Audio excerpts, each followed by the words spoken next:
You can't be serious, her voice slashed the room. She sprang up and the laptop hit the table. Bill's, the same crumpled termination notice he'd hidden, lay on the floor. From behind the wall a shout, "Dad, we've got a problem." He froze, torn between two crises. She looked at him, but something in her tone felt too personal. "You think you've got no choice? You have 3 kids and," she stopped, as if catching herself. His heart pounded faster than breath. What did she know? And how did she know more than she should? The kids were yelling in the kitchen, water began spreading from an open faucet. He lunged, but her hand clamped his forearm. "Sit. Us first." The word sounded like an ultimatum, an offer, or something far more dangerous. The doorbell carved through the noise. She flinched, panic. "Don't open," she whispered. His phone buzzed, "Unknown number, you'll thank me if you stay quiet." Another ping, 48 hours to settle arrears. He hid the screen, she'd already seen enough. "They're moving faster than I thought," she said, as if the mess were a boardroom timeline. Water licked his sneakers. A boy cried, "Dad, the cereal's everywhere." He rose, she held him down. "Us first means this," she said, sliding a manila envelope across the table. Inside, a non-compete from his former employer, a draft statement with his name, and a glossy photo of them at a charity gala. She didn't sit, she stood over him like a verdict.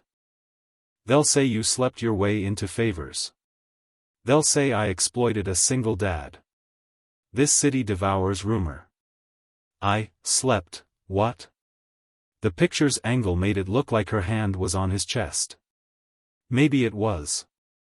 He remembered the flash, her laugh too close to his ear, donors circling. It hadn't been a secret, it had been, what? Strategy? Mercy? A dare? A heavy knock followed the bell. His oldest hissed from the hall, "Someone's at the door with a camera." She leaned in, perfume cutting through chlorine and panic. "Listen. If you open, they own the story.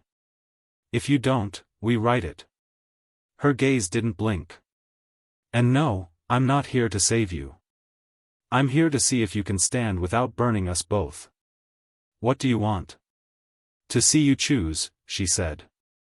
"Then we work." She pointed to the kitchen. "Fix the flood. Come back. Don't touch the door." He moved, heart pounding, towels slapping tile, kids clinging to his legs. The knock came again, harder. Her voice carried over the water, clocks ticking. For them, gossip. For us, leverage. The pounding on the door grew louder, shaking the frame. He pressed towels to the spreading water, kids still clinging to his legs. His phone buzzed again, new message, "Open now or it's worse." He shoved it face down, but she snatched it, reading without asking. Her jaw tightened. "They're not bluffing. You think this is about money? It's about you." He grabbed the phone back, anger flaring. "Why are you even here?" His voice cracked, half fury, half exhaustion. She didn't flinch. Instead, she stepped closer, her shadow falling over him. "Because they already decided what you are. Broke. Weak. Disposable. And they'll use me to prove it." She leaned in, low enough that her breath brushed his cheek. "Unless I decide otherwise." The oldest child tugged his shirt. "Dad, who's she?" He froze. She answered first, without hesitation, "Someone who doesn't run when it gets ugly." The words landed harder than the knock at the door. For a moment, even the kids went silent. The next bang rattled the hinges. He stood, ready to face whoever was outside, but she pressed a hand flat against his chest, stopping him cold. The touch burned more than it should have. "Don't. You open, they win. You sit, we fight." Her eyes locked on his, and for a second it looked like something far beyond strategy. Or maybe that was just his desperation twisting everything. The youngest cried, cereal mush dripping down her arms. He bent to lift her, but the woman was faster, scooping the toddler up without breaking her stare at him. The sight, a CEO in heels holding his child in a flooded kitchen, felt unreal. His throat tightened. Why would someone like her even step into this chaos? The pounding stopped. Silence, heavy, waiting. Then a slip of paper slid under the door. He didn't move, but she did, bending to pick it up, her skirt brushing the wet floor. She unfolded it slowly. 4 words, black ink, you'll regret tomorrow. She exhaled sharply and looked at him. They've started the clock. He swallowed, the room spinning with bills, water, threats, and the scent of her perfume clinging to the air. She leaned closer, whispering so the kids wouldn't hear, this story, it'll either bury you or build you. But if you want me on your side, you'll have to give me more than excuses. Her fingers lingered on his arm, too long to be business. And before he could answer, the doorbell rang again, longer, harder. This time, whoever was outside wasn't planning to leave. The second ring cut short as the door burst open. No knock, no warning, the lock gave way like it had been waiting. He spun toward the noise, but she didn't flinch. She pulled the toddler tighter to her chest, her other hand gripping his arm like steel. 2 men in dark jackets stepped in, not masked, not hiding, just certain. One held a camera, the red light already blinking. The other carried a folder bulging with papers. Smile, the cameraman said. America loves a story. His oldest screamed, the middle child clung to his leg, but the men didn't even glance at them. Their eyes were locked on him, and on her. She straightened, shoulders squared, still holding his daughter as if she belonged there. You're trespassing, she said, her tone cold, professional, like a courtroom statement. The cameraman smirked. So call the cops. By the time they show, you'll already be trending. He shoved the lens closer, and the flash went off, catching the CEO with his child in her arms, the kitchen flooded, bills scattered on the floor, him frozen in between. He lunged for the camera, but the man with the folder blocked him, sliding a sheet onto the wet table. Sign, and this never sees daylight. His eyes darted at her, then back at him. Or keep playing house, and we make sure everyone believes exactly what they want to believe. His chest burned, rage colliding with fear. Before he could speak, she set the toddler down and stepped forward, heels splashing water. She picked up the paper, skimmed it, then tore it in half without hesitation. You'll regret that, the man hissed. She didn't blink. Already do, she said flatly. The men exchanged a look, then turned for the door, leaving the ruined paper floating in the water. But before leaving, the cameraman leaned close, whispering just loud enough, "You're not the story. She is. And you're the proof." The door slammed, silence swallowing the chaos. His heart pounded as he looked at her, but she wouldn't meet his eyes. She just bent down, gathering the scattered bills with hands that no longer trembled. "You see now," she said quietly. "They've already written the ending. The only question is, are you willing to rewrite it with me?" He couldn't answer. Not with the kids crying, not with the water still spreading, not with her perfume mixing with chlorine and fear. The image of that flash burned behind his eyes, her holding his child, him looking lost. The world would see what it wanted. And he had no idea if she had just saved him, or set the trap tighter. The slam of the door still echoed when he finally spoke. "What was that? Who are they?" His voice cracked, louder than he meant, but she didn't flinch. She placed the last stack of damp bills on the counter, straightened, and looked at him with the kind of silence that felt heavier than shouting. "They don't come unless someone lets them in," she said at last. "And you made yourself easy." The words cut, but the edge wasn't anger, it was disappointment, maybe worse. He wanted to demand clarity, but she stepped closer, almost brushing against him, lowering her voice. They want me out. And you, whether you like it or not, you're the weapon. His pulse hammered. Out of what? Out of your company? Out of whatever this is? She gave the faintest smile, one that didn't reach her eyes. You think too small. They don't just want a resignation. They want ruin. Mine. Yours. Anyone close. The kids rustled in the hall, whispering, afraid to enter. He turned his head, but she caught his chin with her hand, forcing his eyes back on her. Don't look away now. They'll twist even your silence. For a second, too long, it didn't feel like strategy, it felt like something else, something he wasn't ready to name. He pulled back, breath ragged, but the imprint of her touch stayed. He tried again. Why me? I don't even know you. The word sounded hollow, even to himself. She laughed once, sharp, without joy. Don't know me? Look at the picture they took tonight. Look close. That wasn't our first photo together. The air froze. His stomach turned. He wanted to deny it, but flashes of memory stabbed through, charity banquets, late-night briefings, moments blurred by exhaustion. She'd been there, closer than he ever admitted. Maybe too close. You asked why I'm here, she said, voice steady now. Because they already wrote your part in this play. And trust me, you don't want the version they're drafting.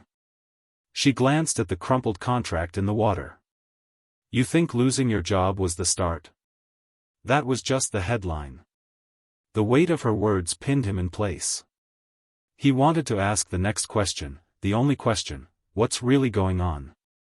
But before he could, a new buzz vibrated the countertop. His phone again, screen lit, another unknown number. This time no text. Just a photo. His house. His kids. Taken minutes ago. Her hand closed over his before he could react. Don't show them fear, she whispered. Her eyes met his, steel and fire at once. Because fear is what they're betting on.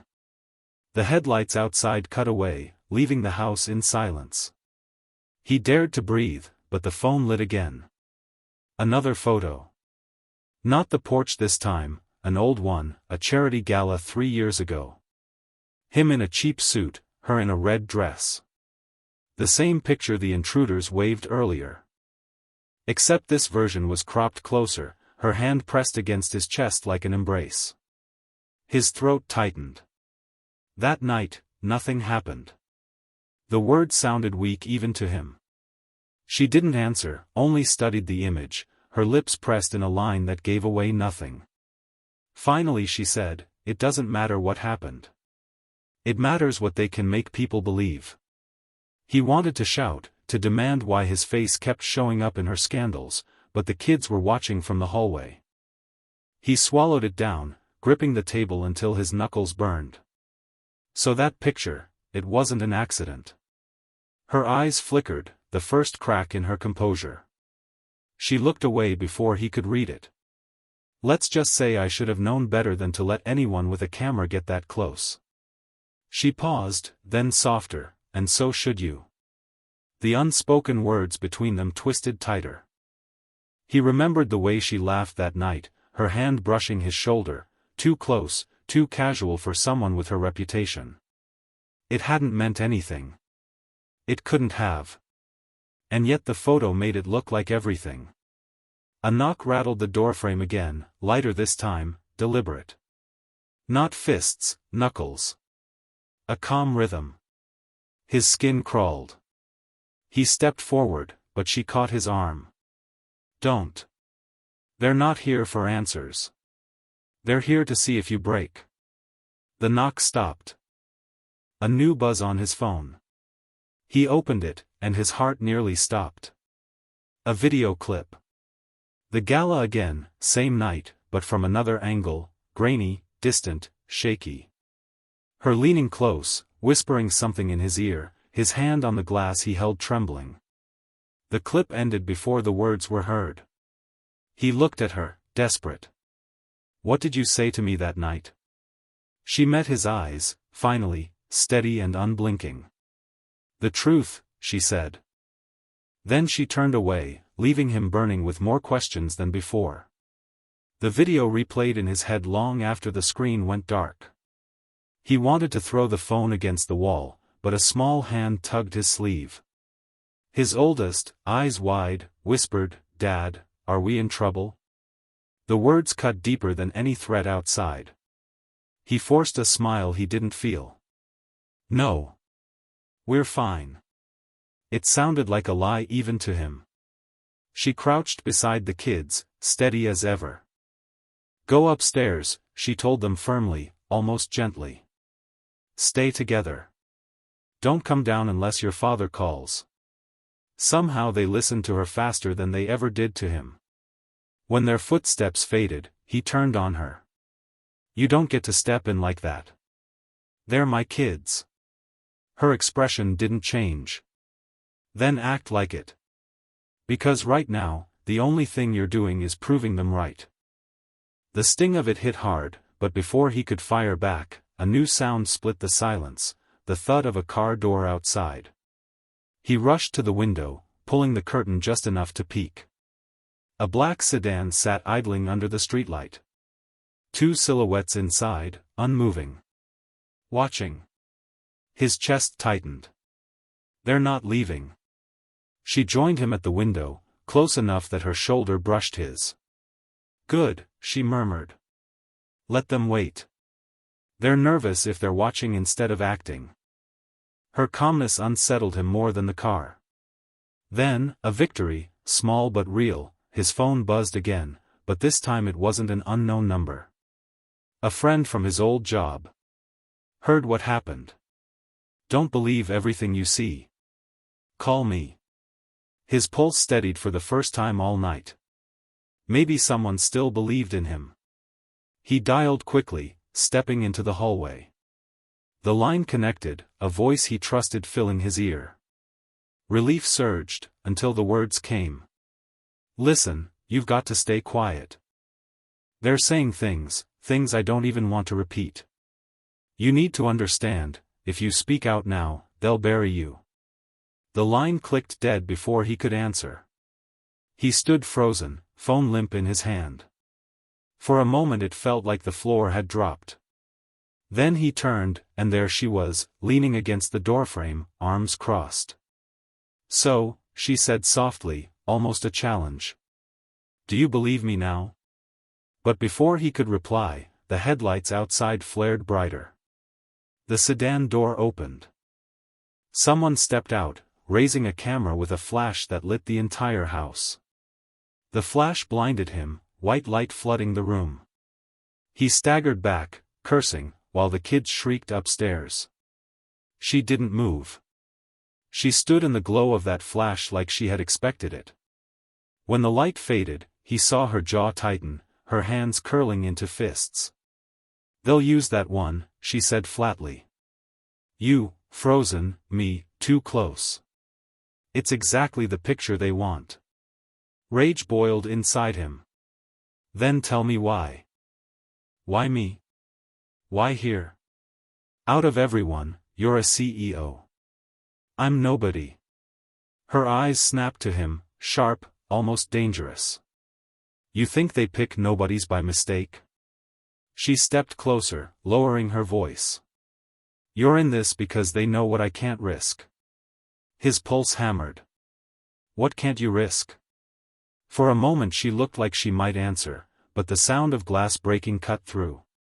A rock had shattered the front window. He dropped instinctively, shielding his face, heart racing. Outside, laughter echoed. The sedan pulled away slowly, deliberately, like a predator that knew it still owned the hunt. He rose, shaking, staring at the broken glass scattered across the floor. "This is insane," he whispered. She bent, picking up the rock. Something was scrawled across it in thick marker, "Liar." She turned it in her hand, then tossed it onto the table. They've already chosen the headline. Now they just need you to play the role. His chest ached, his breaths ragged. Role in what? In your scandal? In your downfall? He pointed at the rock, at the shattered window, at the kids trembling on the stairs. I didn't ask for this. Her face softened, only for a second. Neither did I. But here we are. Then her voice dropped lower, almost breaking, and you have more to do with this than you think. He stared at her, confusion twisting tighter. What do you mean, more to do? But she didn't answer. Instead she turned toward the children, urging them gently back upstairs, her hand lingering on the banister as if steadying herself. When she faced him again, her composure was back. They'll push harder now. They've tested the house, the kids, the photos. Next, they'll go for your name. And once they do, she paused, watching his reaction, there's no going back. The words hung heavy in the broken air.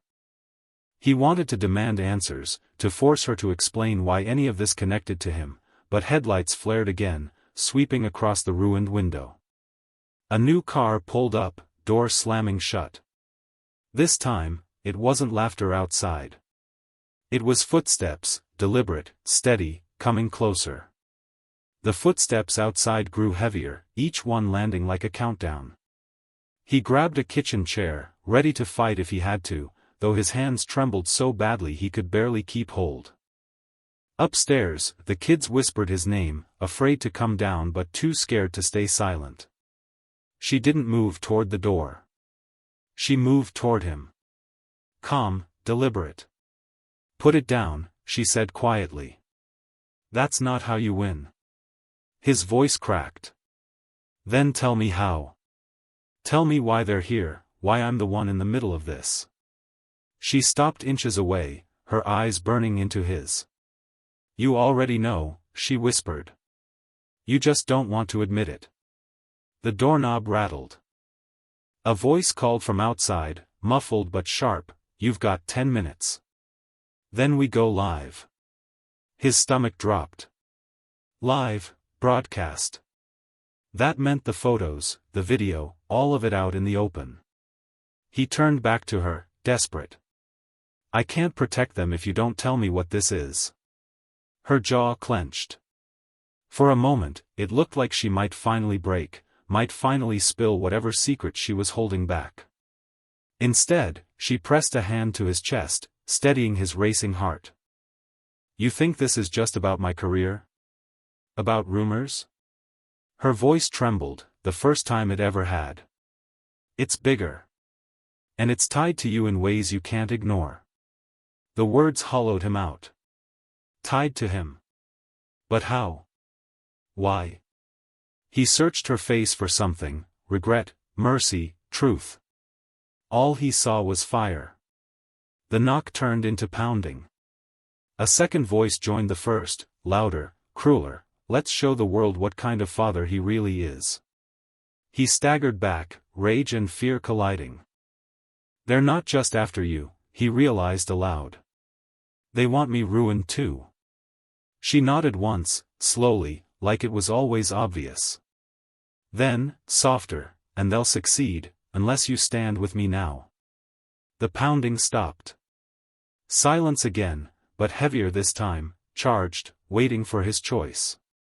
He looked at her hand still pressed against him, the broken glass glittering on the floor, the terrified faces of his children peeking through the stair railing.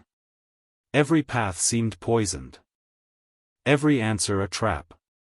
And yet, for the first time, he felt the pull of something else, something that could be strength, or destruction. He opened his mouth to speak, but before a word left his lips, the front door swung wide.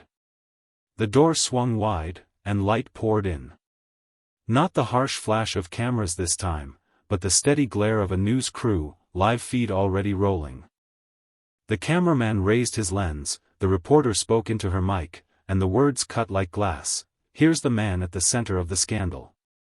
The single father caught in the CEO's arms. His body froze, shame burning hotter than fire. Upstairs, the kids gasped, clutching the railing. He wanted to disappear. But she stepped forward, heels splashing in the water, and placed herself between him and the camera. "You want your story?" she said, voice strong enough to shake the walls. "Here it is." The cameraman blinked, startled. The reporter stammered. But she didn't flinch. She reached back, gripping his hand, forcing him to stand beside her. "You want to paint him as weak, as desperate, as someone I used? Then let the world hear the truth. I found him at rock bottom, yes. A father of 3, abandoned by a system that chews people alive. But he's not weak. He's proof of what resilience looks like." He tried to pull back, terrified, but her grip held firm. Her eyes burned into his, telling him without words, now or never. And for the first time all night, he didn't hide. He lifted his head, looking straight into the camera. "You want a headline?" His voice cracked, but he didn't stop. "Here it is, I lost everything, and I'm still standing. Because quitting isn't an option when 3 kids depend on you. And no rumor, no photo, no lie will ever take that away." The silence after his words was electric. The crew shifted uncomfortably. The sedan outside revved once, then pulled away into the dark. No threats, no voices, just the sound of retreat. She exhaled slowly, finally releasing his hand. "Now they know," she said softly. "You weren't the weapon. You were the shield." He turned to her, the chaos of the night settling into clarity. "Why me?" he asked, one last time. Her eyes softened, no longer cold, no longer guarded. "Because strength doesn't start in boardrooms or headlines. It starts in kitchens flooded with water, in fathers who choose their kids even when the world is watching. They needed to destroy that. And I needed to prove it couldn't be destroyed." For the first time, he believed her. The kids rushed down the stairs, wrapping their arms around him, their laughter breaking through the wreckage. He held them close, tears finally falling, not from fear, but release. She smiled faintly, exhaustion etched in her face but pride lighting her eyes. "Now," she said, "we rebuild. On our terms." And in that shattered kitchen, with glass on the floor and dawn beginning to break outside, he realized the truth: this wasn't the end. It was the beginning of something stronger, something unshakable.